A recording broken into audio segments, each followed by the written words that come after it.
Erivo and Grande, explaining the narcissistic dynamic. In the glittering world of Hollywood promotions, few pairings have captured public fascination and also bewilderment, with much head-scratching going on, like that of Cynthia Erivo and Ariana Grande during the press tour for Wicked and its sequel. Cast as Elphaba and Glinda, in John M. Chu's adaptation of the beloved musical, the two stars embarked on a whirlwind of interviews, red carpets and social media moments that showcased what looked like an intensely affectionate bond. From repeated hand-holding to tearful declarations of sisterhood, their interactions often veneered into territory that felt overly performative, almost theatrical. Observers dubbed it strange, cringe, or even codependent, with viral memes and Reddit threads dissecting every touch and tear. But what's actually going on? Well, in order to understand the dynamic between these two individuals, we first of all have to understand what they are. And we're looking at a pair of narcissists. And therefore, by looking at them through this lens, it transforms their dynamic from mere celebrity quirkiness into narcissistic interplay, where mutual admiration serves as the provision of fuel and also signals submission. However, there remains underlying competition and a fragility that threatens implosion. As narcissists, they both crave fuel from others and particularly one another. This can be done by way of being boastful and dominant, by being insecure, by being hypersensitive to criticism. In relationships, especially between two narcissists, the dynamic is rarely balanced. It begins, as you know, with idealization and mirroring, each reflecting the other's desired self-image to create an intoxicating bond. But this then invariably devolves into devaluation, where one will seek dominance and the freshness of the fuel becomes stale. The interactions between Erivo and Grande demonstrate the push and pull of the narcissistic dynamic. Initially, we have cementation, whereby Erivo adopts the protective, authoritative big sister, and Grande portrays herself as the emotive, needy little sister. This creates a symbiotic yet volatile alliance, amplified by the high-stakes pressure of a blockbuster promo tour. To the uninitiated, their bond appears genuine and heartwarming, a rare display of female solidarity in an industry that thrives on pitting women against each other. Yet, as a consequence of the fact that they're narcissists, it's actually an instinctive exchange of validation, i.e. the provision of fuel. Consider their frequent physical touch, a hallmark of their press appearances. In repeated interviews, they clasp hands, interlock fingers, or even hold just a single digit in what became the infamous holding space meme. During a December 2024 Variety interview, Erivo grew emotional discussing queer representation in Wicked's Defying Gravity lyrics. Grande, sensing the tension, reached out to grasp her co-star's finger, later explaining in a follow-up clip, "I just wanted to be supportive. I was like, oh my God, and it felt sweet." Her supposed support provides fuel and shows that she's under control. Erivo reciprocated by calling it a beautiful moment of energy exchange. This went viral, spawning t-shirts, gay men's chorus parodies, and endless TikToks mocking the phrase holding space. The fact is, this isn't affection. It's a performative ritual for fuel.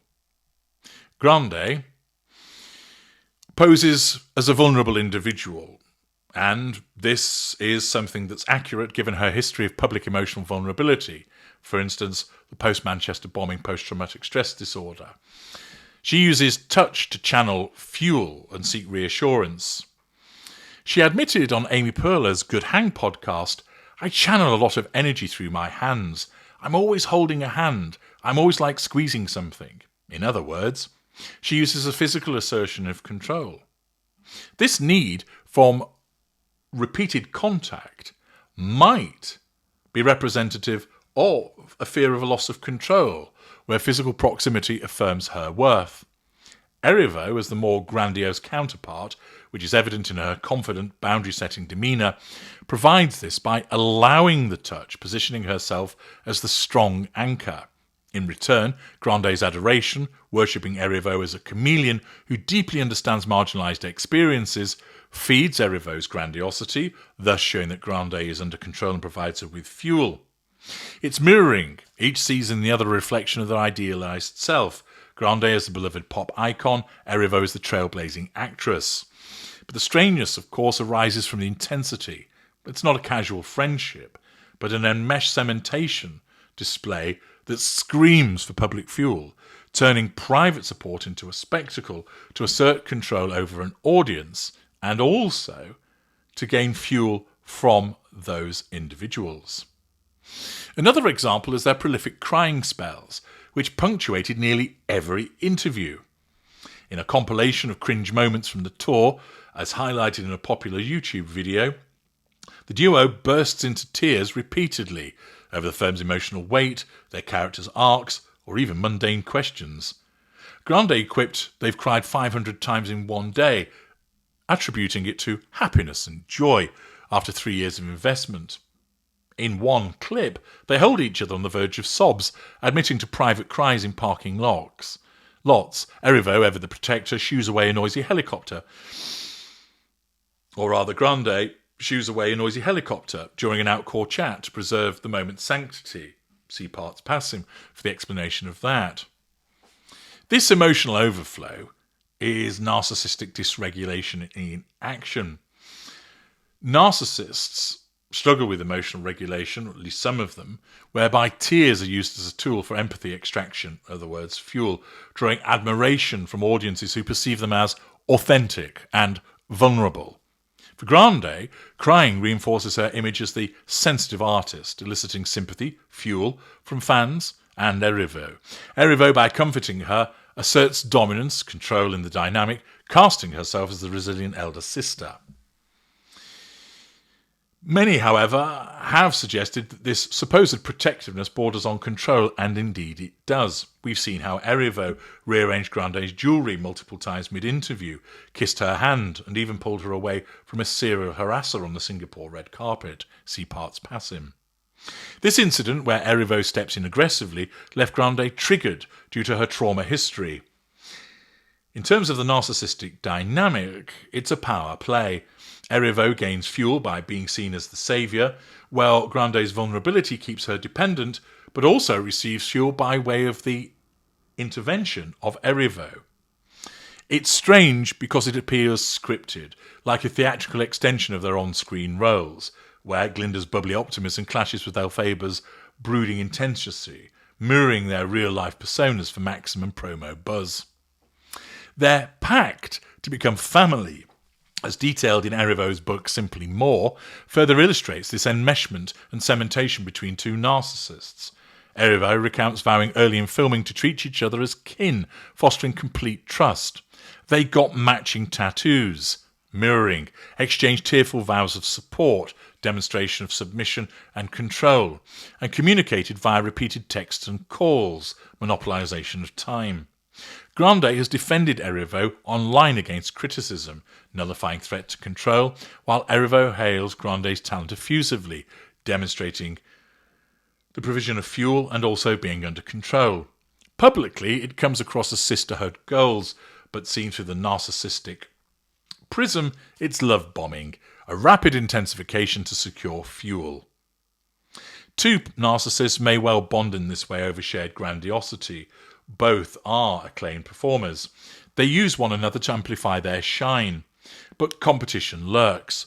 During discussion of the film's Gelfi, Glinda Elphaba romantic subtext, their responses turn awkward. In one clip they minimise it, with Grande grabbing Erivo's finger amid discomfort as if navigating unspoken rivalry over who owns the narrative.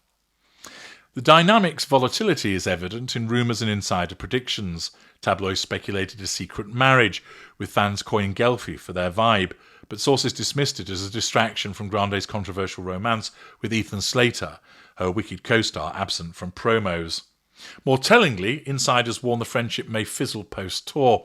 As reported, They rarely hang out off-set, relying on digital check-ins, with Grande in Los Angeles and Erivo in London.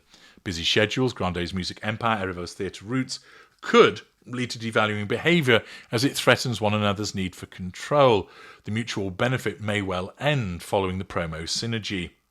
Grande may well feel overshadowed by Erivo's critical acclaim, or Erivo could tire of babysitting Grande's emotions.